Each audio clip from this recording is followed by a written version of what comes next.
할렐루야. 지난 시간에 이어서 오늘도 로마서 이제 서론 4편을 이어가도록 하겠습니다. 지난 시간에 둘로스, 파울로스, 아포스톨로스라고 하는 그 의미를 우리가 생각하면서 시간 관계상 좀 많이 되어서 멈추었습니다. 오늘 그대로 이어가도록 하겠습니다. 어쩌면 참 순서가 멋지고 그럴듯하지요. 그러나 이 순서대로 하면은 우리 가운데 바울처럼 될 사람은 또 아무도 없습니다. 내가 내 스스로 주님 앞에서 노예가 되고 주님 앞에서 작은 자가 되어서 결국은 주님의 택하심을 받는다고 하면은 우리는 끝난 인생들이라고 봅니다. 안 됩니다. 그래서 이것을 거꾸로 보아야 합니다. 주님께서 먼저 다메섹에서 살인하러 가던 바울을 꺾었습니다. 그리고 그 죄 많던 인간을 아포스톨로스로 부르셨습니다. 주님께서 불러주셨기에 그 주님의 사랑 앞에서 표현할 수 없는 주님의 은총 앞에서 자기의 삶을 포기하고 바울로스가 될 수 있었던 것입니다.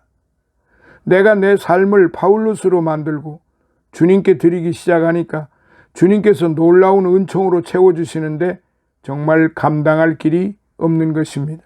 그 주님의 사랑에 다시 보답하기 위해서 그는 둘로스가 된 것입니다. 여러분, 제가 이것에 대해서 말씀드리는 목적이 바로 여기 있습니다. 거꾸로 바울은 인생의 히스토리가 되는 것입니다. 이제 2절로부터 4절까지 복음을 설명하면서 그분은 하나님의 아들이다. 하나님의 아들은 참 인간이다. 그분은 참 하나님으로 부활하신 분이라고 했습니다. 그런데 그 다음이 가장 중요합니다. 4절 마지막 줄에 곧 우리 주 예수 그리스도라는 것입니다. 복음은 곧 예수 그리스도라고 설명을 했는데 그 예수 그리스도를 뭐라고 부르나? 우리 주라고 하는 것입니다. 자, 1절부터 이제 구체적으로 살펴보도록 하겠습니다. 1절 처음에는 뭐라고 시작합니까? 예수 그리스도의 종 바울은 이라고 시작을 했습니다. 이것은 자기만 예수 그리스도의 종이라고 불렀는데 나중에는 편지를 쓰면서 받는 로마 사람에게 뭐라고 하느냐 하면은 그분은 우리 모두의 주님이시라는 것입니다. 그 말은 너도 둘로스라는 것입니다. 너도 파울로스라는 것입니다. 너도 아포스톨로스라는 것입니다. 굉장히 중요한 그 의미의 그 말입니다. 왜냐하면은 주님께서 너희들도 부르셨기 때문이라는 것이지요. 주님께서 너희들을 부르셨으니 너희들도 주님 앞에서 바울로스가 되라는 것입니다. 너희들도 주님 앞에서 둘로스가 되라는 것입니다. 그러면 주님께서 능력으로 역사하신다는 것이죠. 이 말은 2000년 전에 주님께서 바울을 통해서 로마 교인들에게 하시는 말씀이 아니라 바로 오늘 저와 여러분들에게 하시는 말씀이기도 합니다. 우리가 이 세상에 있는 사람들, 주님을 알지 못하고 있지만 죄악의 장소에 있는 사람들보다 애시당초 처음부터 뛰어난 도덕력을 가지고 있기에 부르신 것이 아니에요. 여러 죄가 있음에도 불구하고 까닭없는 알 수 없는 사랑으로 우리를 먼저 택정해 주신 것입니다. 그 사랑을 안다고 하면 이제부터 그 사랑 앞에 응답하느냐 하지 않느냐 하는 아니하느냐 차이는 바로 그것입니다. 사울 임금은 하나님께 택정함을 받았어요. 그런데 하나님 앞에서 바울로스가 되지 못하고 자기의 사울을 더 키우려고 했습니다. 더 요구가 많았어요. 가룟 유다도 주님으로부터 택함을 받았어요. 그런데 주님 앞에서 바울로스가 되지 못하고 주님을 이용해서 자기 주머니를 채우려고 하다가 멸망당하고 말았어요. 주님께서 우리를 다 불러주셨는데 바로 주님의 그 사랑 앞에서 우리가 얼마나 바울로스가 되고 얼마나 둘로스가 되느냐에 따라서 로마서가 끝날 때까지 하나님의 역사가 우리 삶 가운데 얼마나 크게 일어나느냐 구별되어질 것입니다. 아무쪼록 언제 로마서 공부가 끝날지 모르지만은 오늘 우리를 불러주신 이 주님의 사랑 앞에서 나를 드리고 주님 앞에서 더 낮아지는 바울로스가 되어야 합니다. 오직 그분의 뜻대로 살아가는 둘로스가 되므로 로마서 공부가 끝나기 전에 저와 여러분을 통해서 이루시는 엄청난 하나님의 구원의 역사를 꼭 경험하시기를 주님의 이름으로 축원합니다. 자, 이제 본격적으로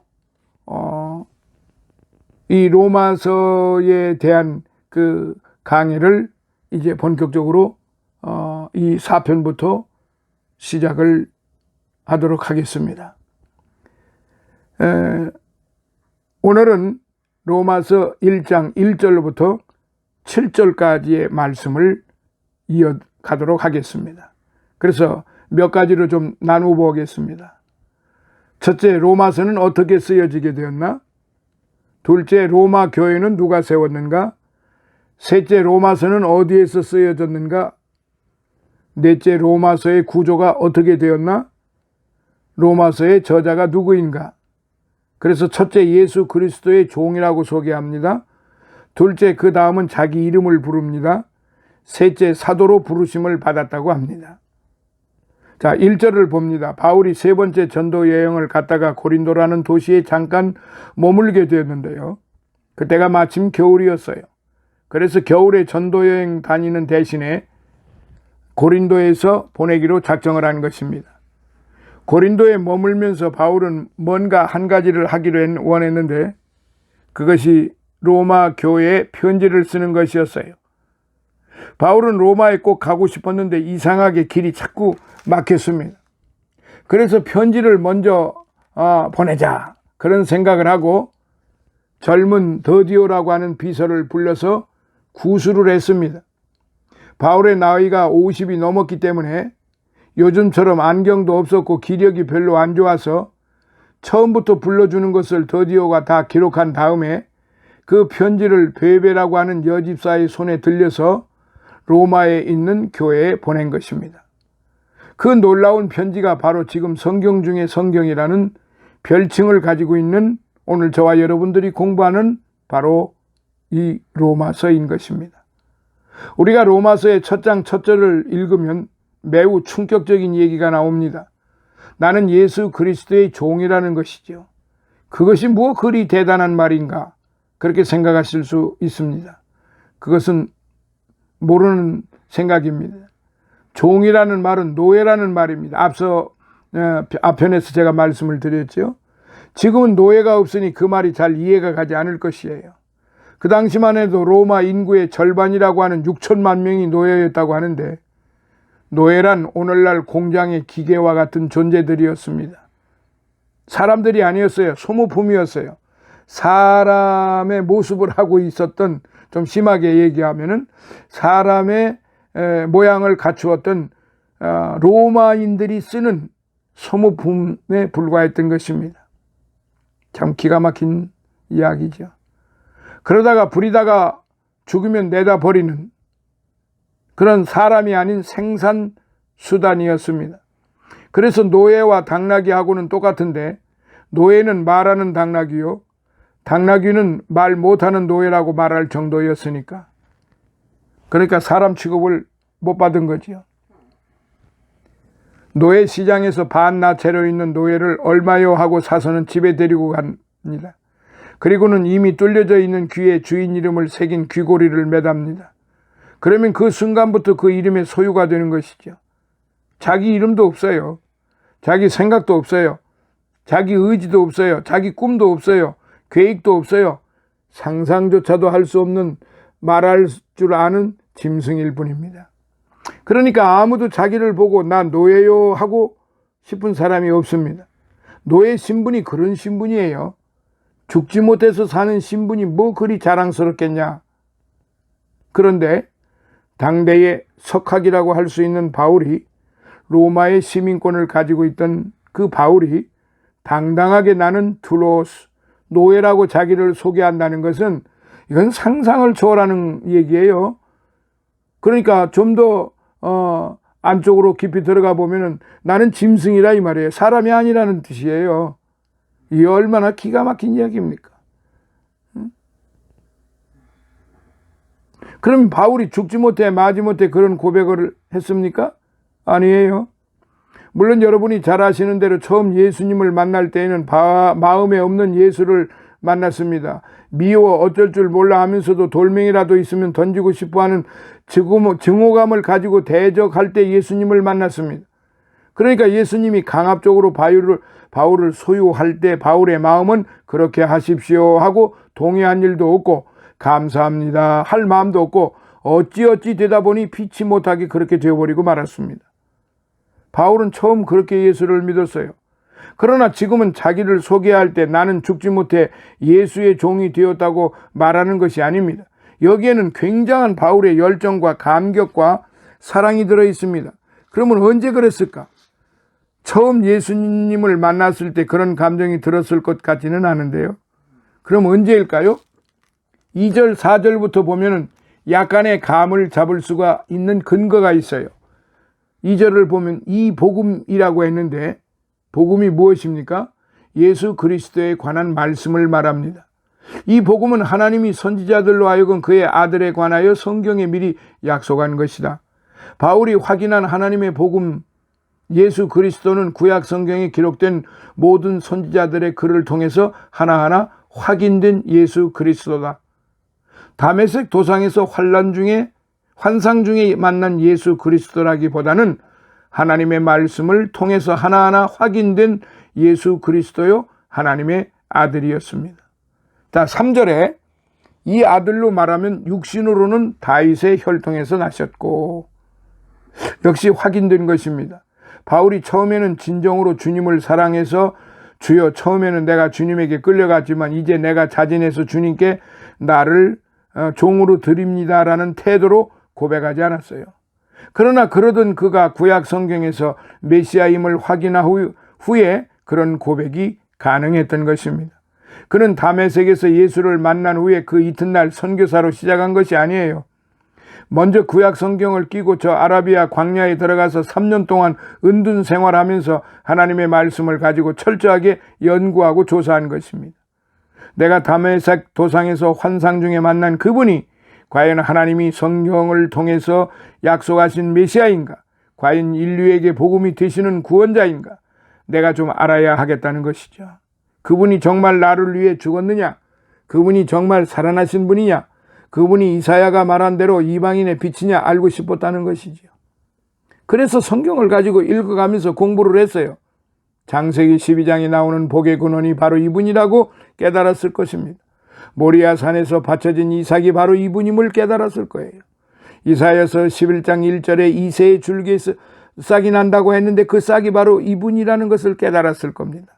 이사야서 7장 14절에 처녀가 아들을 낳는 사건이 나오는데 이 주인공이 누구냐? 바로 내가 다메섹 도상에서 만난 예수 그리스도라는 사실을 알았을 거예요. 이사야서 61장 1절에 성령이 기름 부어서 가난한 자에게 복음을 전하기 위해서 파송한 종이 나오는데 그 종이 바로 다른 사람이 아니라 내가 만난 예수 그리스도라는 사실을 깨달았을 것입니다. 이사야서 5장 6절에 우리의 죄악을 담당하고 십자가에 죽으신 어린 양으로 죽는 그분이 바로 하나님의 아들 예수 그리스도라는 사실도 알았을 거예요. 시편 16장 10절에 썩음을 입지 않고 부활하실 분이 나오는데 바로 그분이 예수 그리스도라는 것도 알았어요. 이사야서 49장 6절에 땅끝까지 구원을 베푸는 이방인의 빛이 등장하는데 그 빛이 다른 사람이 아니라 예수 그리스도라는 사실을 깨달았어요. 그래서 내가 강제로 알았고 강제로 만났고 강제로 믿게 된 예수 그리스도는 구약 선지자들을 통해서 하나님이 수천 년 동안 약속해 놓으신 인류의 메시아요 세계를 위해 하나님이 주신 복음이요 기쁜 소식이라는 것을 확인한 것입니다. 그때 그는 그리스도 앞에 완전히 꼬꾸라지는 은혜를 받게 된 것입니다.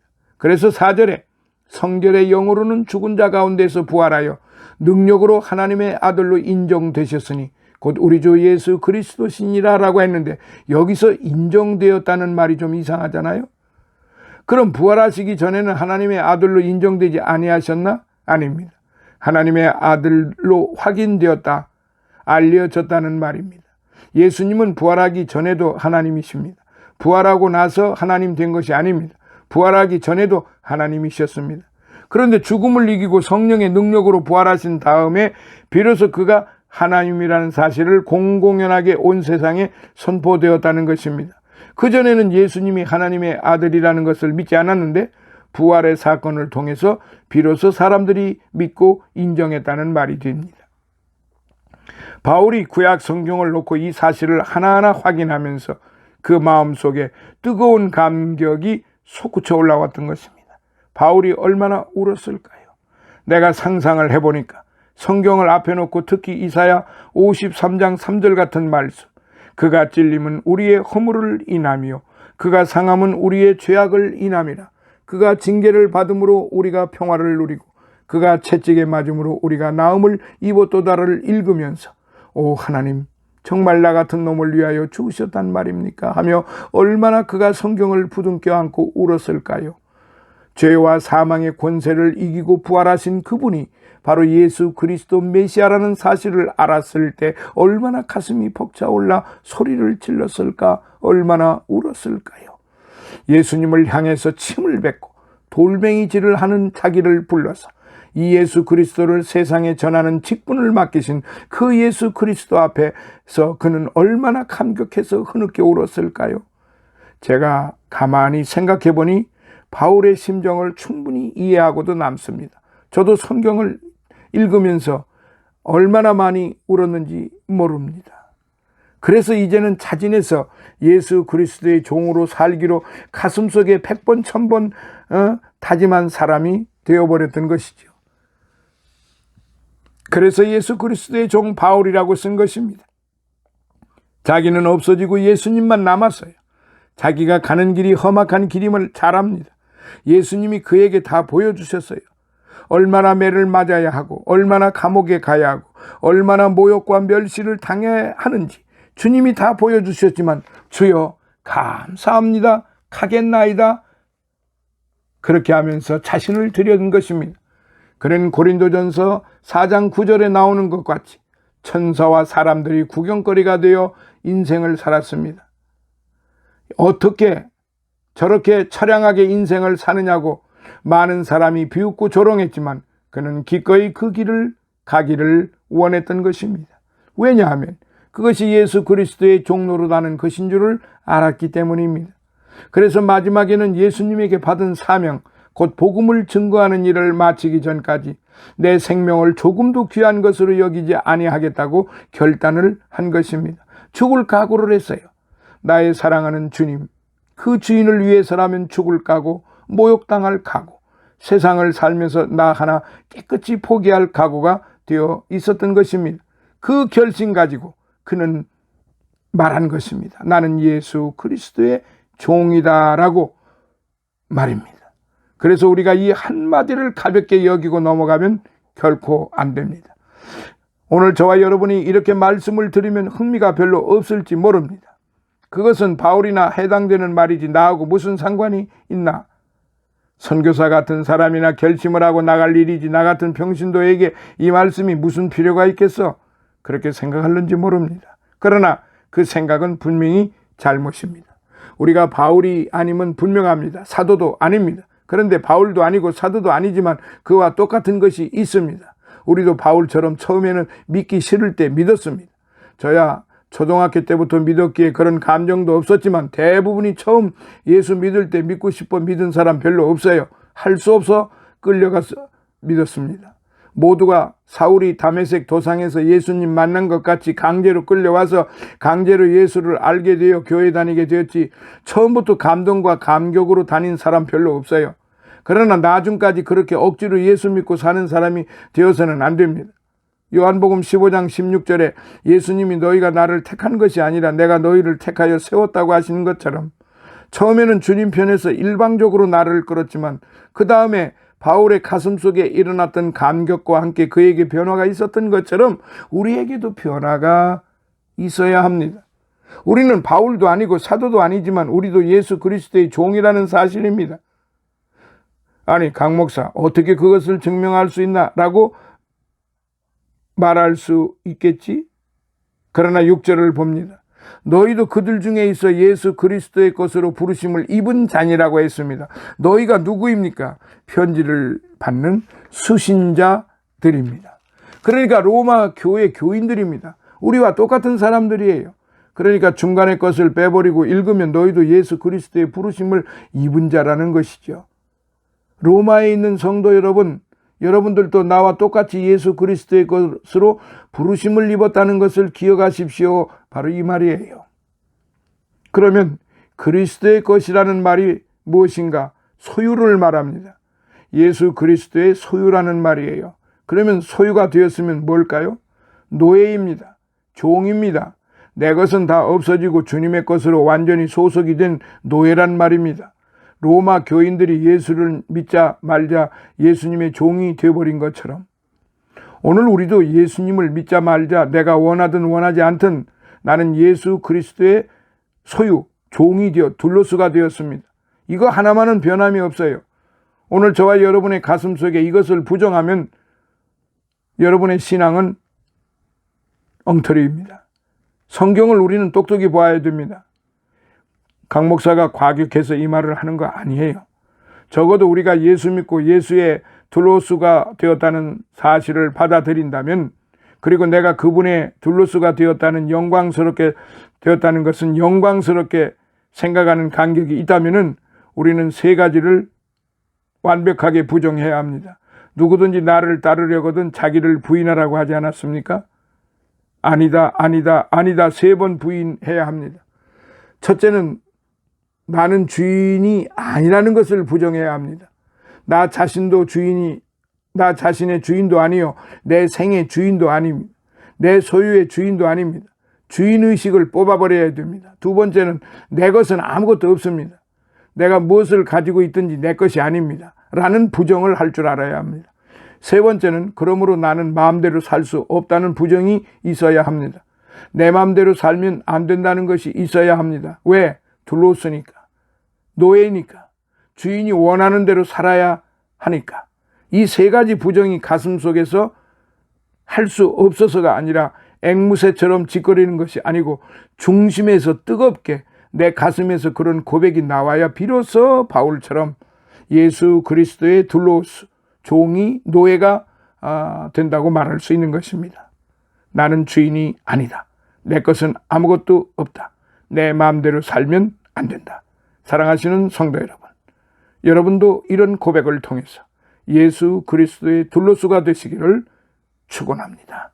이제 이렇게 해서 4편까지 마무리를 지었습니다. 할렐루야. 다음 5편에서 다시 만나요. 감사합니다. 이 로마서를 끊임없이 계속 이제 공부하시게 되면은 정말로 신학이 무엇인지, 신앙이 무엇인지, 정말로 우리가 주의 종이라고 말하는데 주의 종이 과연 무엇인지, 주의 자녀가 도대체 무엇인지, 우리가 구원받아라 그러는데 도대체 왜 구원받아라라고 그렇게 끊임없이 외쳐야 하는지, 그리고 내가 구원받았다는 것이 과연 무엇인지, 이런 것들을 이 로마서 공부를 통해서 확연히 이제 배울 수 있게 되고 믿을 수 있게 되고, 그리고 자신이 둘로스라고 하는 그것을 확실하게 믿게 됨으로써 하나님께 오직 영광을 돌리게 되는 것입니다. 할렐루야. 다음 시간에 만나요. 감사합니다.